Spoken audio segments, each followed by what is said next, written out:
Baik, Assalamualaikum warahmatullahi wabarakatuh. Kami dari kelompok 7 akan membawakan FGD atau Forum Group Discussion guna memenuhi tugas dari mata kuliah Psikologi Industri. Dalam diskusi kali ini, kami mengambil tema pengembangan motor listrik di PT Pindad. Sebelum lanjut ke materi, pertama-tama kelompok kami ini terdiri dari 4 anggota.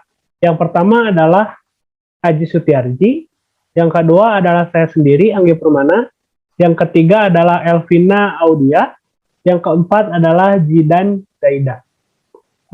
Oke, lanjut saja ke pemateri pertama. Assalamualaikum warahmatullahi wabarakatuh. Saya Haji Sutiarji. Saya akan menjelaskan program atau inovasi karya anak bangsa yang diproduksi salah satu BUMN di Indonesia, yaitu PT Pindad Persero yang berkedudukan di Bandung ya. Saat ini Pindad telah menyelesaikan salah satu inovasi hasil anak bangsa. Pengembangan produknya yakni motor listrik yang diharapkan akan menjadi jawaban atas kebutuhan kendaraan listrik di masa depan. Sesuai dengan misi pemerintah untuk menghadirkan kendaraan listrik di masa depan, sesuai dengan misi pemerintah untuk menghadirkan kendaraan listrik yang akan mensupport program pemerintah dari sisi efisiensi negeri yang ramah lingkungan. Sehingga ini akan menjadi salah satu produk unggulan PT Pindad. Spesifikasi dari motor itu sendiri adalah motor EV adalah motor listrik dengan kekuatan 5 kW ya. Motor ini dibekali dengan baterai lithium dengan waktu chargingnya sekitar 3-4 jam sekali cas penuh. Motor menempuh jarak tempuh sehingga 100 km. Keunggulan utama motor listrik ini adalah murni buatan PT Pindad Persero, hasil karya anak bangsa yang memiliki TKDN atau komponen lokal yang tinggi. Motor EV sendiri, motor listrik Pindad akan didesain ala motor supermoto dengan ban aspal. Pindad sengaja mendesain motor listrik ini untuk multi-purpose sehingga bisa digunakan di segala medan secara maksimal, baik di bidang pertahanan, industri, ataupun bidang-bidang lainnya yang membutuhkan mobilisasi cepat dengan efisien energi yang ramah lingkungan. Kecepatan maksimal motor itu sendiri bisa mencapai 120 km per jam. Sekian ya, terima kasih. Oke, materi selanjutnya adalah mengenai harapan industri di Indonesia tahun 2030. Yang pertama adalah menghadapi tantangan revolusi 4.0. Nah, sekarang kita kan berada di masa revolusi industri 4.0 dan menuju ke revolusi industri 5.0. Nah, sebelum menuju ke sana, apa sih yang bisa kita lakukan atau apa yang telah kita lakukan dalam mengikuti tantangan revolusi industri 4.0? Nah, di PT Pindad sendiri, harapannya adalah motor listrik yang tadi dibahas dapat memenuhi kebutuhan kendaraan listrik, juga mendorong adanya kolaborasi dalam pengembangan kendaraan listrik di antara produsen kendaraan listrik di dalam negeri.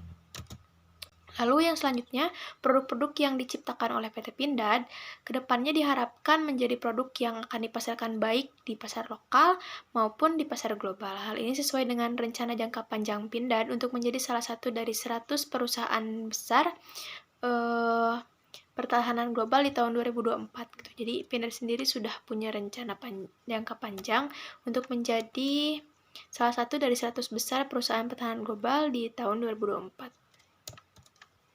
Lalu harapan industri secara umumnya diharapkan nanti di tahun 2030 industri di Indonesia tetap dapat bersaing secara global, tidak kalah dengan negara lain. Jadi kita bisa mengimbangi juga kemampuan industri di negara lain. Lalu yang kedua itu soal teknologi. Teknologi kan semakin berkembang seiring perkembangan zaman. Diharapkan industri itu tetap bisa mengikuti teknologi sesuai perkembangan zaman agar kita dapat lebih mudah dan memanfaatkan teknologi dengan baik. Lalu yang ketiga adalah inovatif. Diharapkan juga industri di Indonesia dapat terus berinovasi untuk menciptakan atau mengembangkan produk-produk yang lebih baik lagi. Yang selanjutnya akan dijelaskan oleh rekan saya. Harapan industri di Indonesia tahun 2050. Tahun 2050 diharapkan ke depannya industri apapun di Indonesia dapat tetap berkembang dan beroperasi secara baik, menciptakan produk baru dengan ide-ide cemerlang yang bermanfaat bagi khalayak banyak. Indonesia juga diprediksi menjadi negara yang kuat ekonominya di tahun 2050. Diharapkan pula sektor industri bisa ikut adil dalam pergerakan roda ekonomi itu. Terima kasih, akan saya lanjutkan. Yang selanjutnya adalah pengembangan produk. Diharapkan pada masa yang akan mendatang, dengan menggunakan teknologi seperti AI atau Artificial Intelligence dalam pembuatannya, pekerjaan manusia dapat lebih terbantu dan terintegrasi. Semisal, kita dalam membuat sebuah produk, ini dapat dibantu dengan kecerdasan dari AI, di mana dengan hitungan logaritma dan logika yang dimiliki dengan AI, perhitungannya akan lebih benar dan akan lebih efisien dibandingkan dengan perhitungan dengan menggunakan tenaga manusia.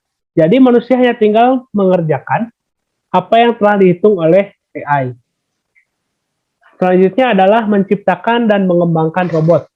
Seperti halnya yang kita tahu bahwa teknologi ini sudah dibahas dari sekarang dan sudah ada pula yang terrealisasi sedikit demi sedikit, namun belum dapat dikatakan bisa dipublikasikan dan bisa dimasyarakatkan seperti itu. Dengan menciptakan dan mengembangkan robot, pekerjaan manusia dalam khususnya era industri dapat lebih terbantu dan lebih efisien.